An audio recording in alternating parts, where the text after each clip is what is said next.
Okay, so for this one, this is rapid texture. So you set your plate, so I was using 1/2 inch MBF, so 0.51, and then you click on that, and then you have all these base things to work from, or you can create your own from the start. So the second test I did today, if we click on that,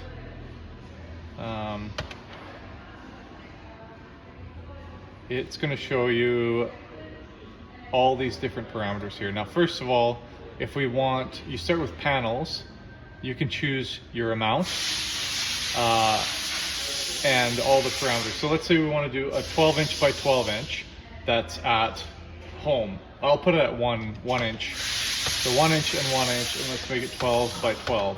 Boom, there's our rectangle. Just tells you where to go. And then you could do this and like overlap.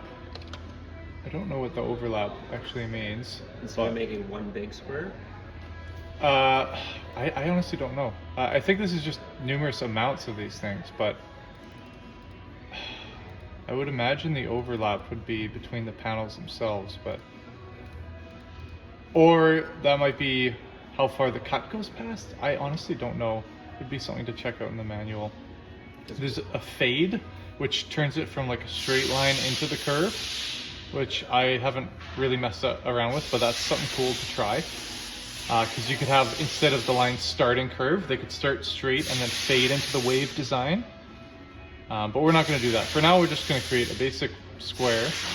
And then, so here, let's just see. That's what it starts off as. That's with 1 inch wavelength, so short wavelength. Offset of 0.25, I think that's the spacing between them. Horizontal amplitude is how much each line moves up and down. And vertical amplitude is how much the bit goes in and out. Or how much that line, this isn't just an X and Y axis, it's also a Z axis, so it goes in and out. You can see it from the side view if you clicked on there. So that's a 1 inch wavelength. Let's bump this up to 4. And you can see how it changes it. If I were to do 0.25, you'd have this crazy, so that's what the wavelength is. So let's set it to like 4 inches there. Let's set the offset to 1/2 inch so you can see the difference. See how it offsets to that much? If I set it to 0.1. Is that like peak wavelength to peak wavelength? I think it's just if the center line of it, perhaps.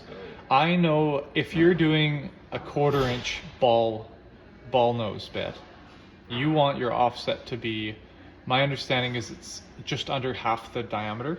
So like 0.1 would be good. If I'm using a 1 inch bit, like I could go 0.4, depending on your depth too, because I'll draw this out after.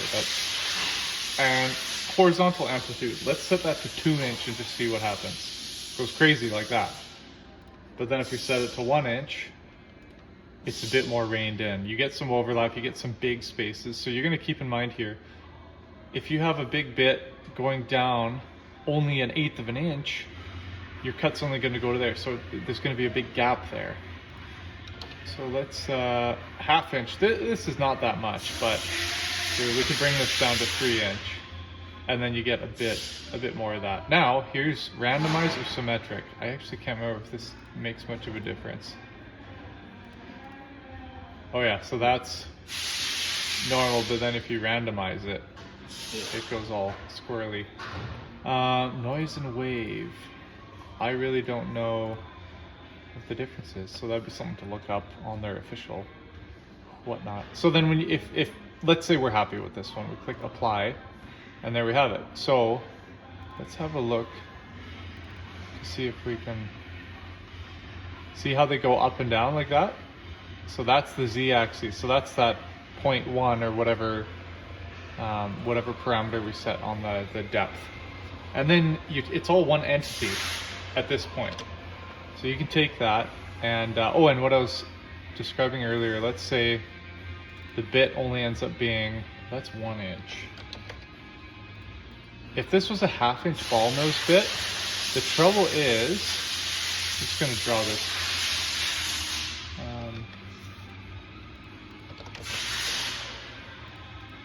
if you are going into your material, so we have 0.5 inch material, let's say you're only going an 1/8 inch in.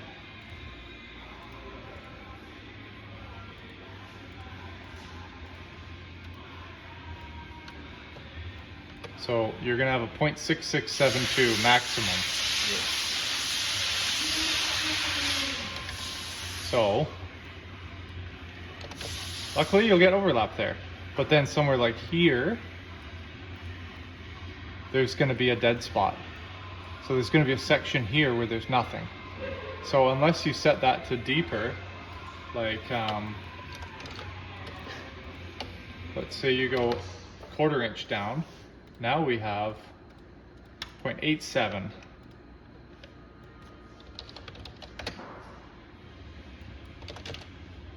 Yeah, so that's looking better. That'll just overlap. Yeah. So that means you're not going to have a flat, raw factory MDF face on there. So that's one way you can kind of look at it and calculate where you're going to be. Now again, that Z up and down is random. So this might be the point where it's closest to the top. So a lot of that you just have to try a sample. And we've had final products where there are flat spots. And if it's, usually it's okay. It's in the spot you don't really see it. Or if it's an MDF item that you're painting, you can kind of sand it to ease it in a little bit and it won't be as noticeable. Now you can also do this with like a 2 inch or 3 inch rounded thing. You have to go much slower because you have like a huge bit trying to hog out tons of material. So you have to maybe do multiple passes and all that. Yeah. And then I'll show you the tool path I had on it. It's just engrave. 1 inch ball end mill is what I have in tool number 5 right now. And I just went an 1/8 inch. Yeah. Now the other thing, depending on what your Z-axis is, you could, oh no, it follows that, it follows that. So there's a couple different things that I'm still not 100% sure about that you're gonna have to mess around. 3D engrave toolpath or follow contour. Those are two different functions that, let's do it without and see what it looks like. So that just goes, that's the deepest it's gonna go right there, that little green bit. So it just traces those lines. Now, if I were to, let's try 3D engrave and just see what happens. Oh, I actually can't tell.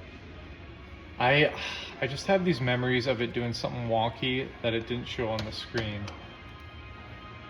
So, like we could mess around with it and try different things to see. So if I follow contour, let's see what this does.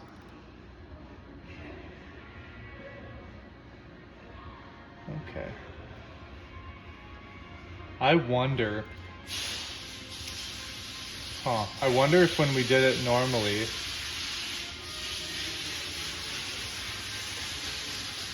so that's what it looks like there.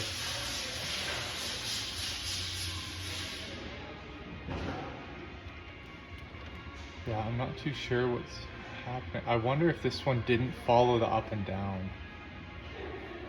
Yeah, so I'd have to try it out. Yeah, but that's something on their help thing. I'm sure you could find more of that. Because like I said, I rarely do these. And on the last one, the Robertson's plastic job, I didn't do follow contour. Yeah. My tool path was, I did not select engrave tool path. I did not select follow contour. It was just a straight up engrave at 0.125. And my parameters for the acrylic were, oh sorry, no, that's this one. Let me open up Robertson's.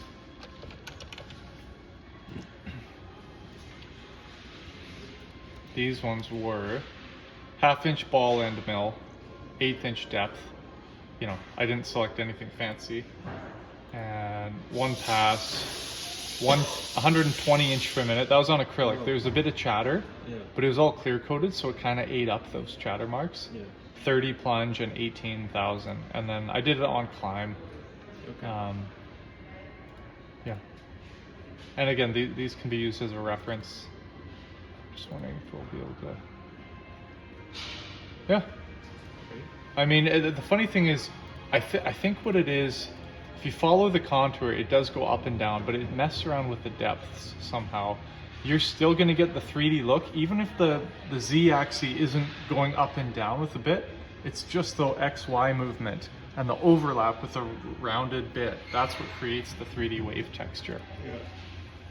So that's as far as what my knowledge goes on this stuff, and a lot of it is just experimenting with it. All right. Yeah.